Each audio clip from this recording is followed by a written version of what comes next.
I guess we should at least try to get something done today, even though, look at that. You can't hardly freaking breathe. You feel like you're standing inside of a fire. It's so smoky. Driveway's actually kind of cleaned up. Be able to move around up here. Got the garage kind of sort of dealt with again. I need to get all this paint, and I need to find a spot to store those two items. They're not even mine, but I need them because eventually up here there's going to be shelving with the top of that. It'll come out this way a bit, probably out to this one.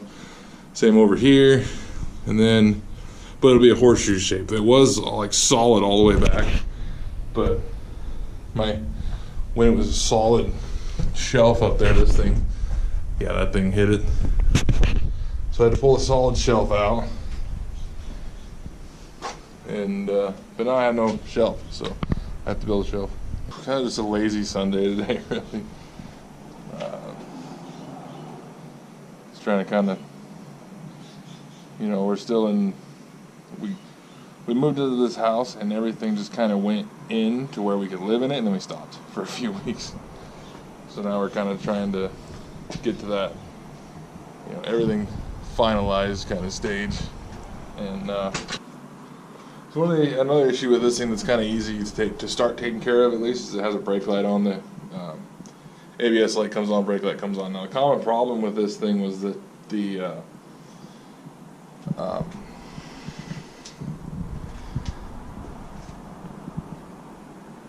one of the other problems with this pickup is that it's got the ABS and brake light on, and kind of one of the more common issues with this thing, I guess, is that light comes on and then people go down and replace their whole ABS setup.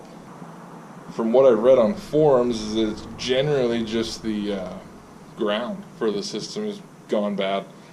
It would make perfect sense because they put it under the pickup, and pickup's 17 years old. Been getting thrown around in the dirt and stuff like that, and I wouldn't be surprised at all if it's just the ground. So we're going to find the ground. It's supposed to be on a cross member under the driver's door, the front of the driver's door where the hinge is.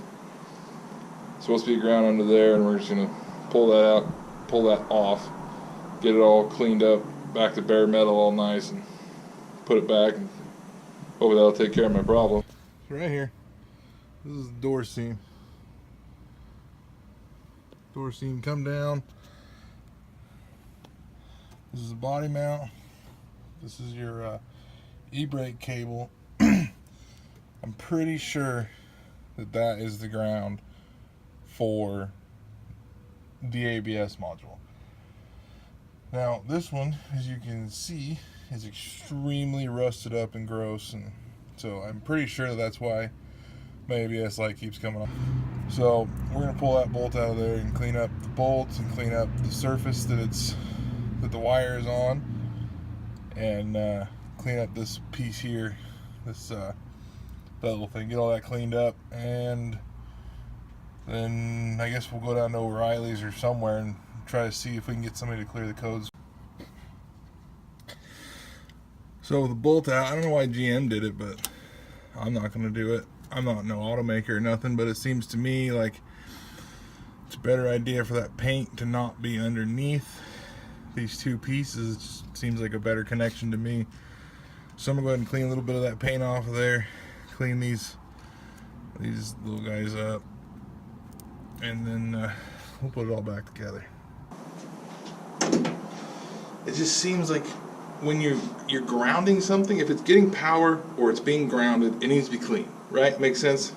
So I got the threads all cleaned up, I cleaned the whole bolt up. It's an OCD thing, maybe, I don't know, but it makes sense to me.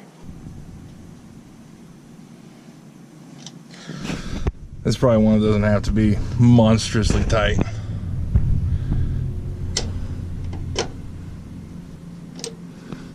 I don't know if that's going to work or not for my particular issue. Like I said, the ABS light and brake light's been coming on my pickup, Again, it's 2000 GMC Sierra.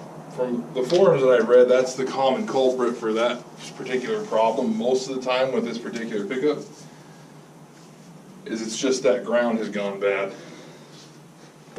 So when I had it scanned, it was electronic brake module motor relay came up, and then electronic brake control module. 1, 2, 3, 4, 5, 6 codes came up with it. But all the reading and everything that I've done on forums and whatnot has kind of showed me that all those codes are kind of the same thing, and honestly, from the reading that I've done, it looks like none of it was working, period. And a bad ground will make none of it work, period. So we'll see if that fixing that ground fixes my problem. Hopefully it does, because I don't want to spend any money on it. So, but if you stumbled upon this because you're trying to diagnose this problem, honestly, just try it. Just pull that ground out, clean everything up really good, and put it back together, and just see what happens. Because it might fix it, and it costs you 10 minutes of your time. And if you're on this video because you are trying to diagnose this, it's a 13mm bullet. Anyway, I'm going to end my rant and the video here. Hopefully this video was helpful for somebody. If you enjoyed, give me a thumbs up, hit that subscribe button, and we'll see you guys next time. Thanks.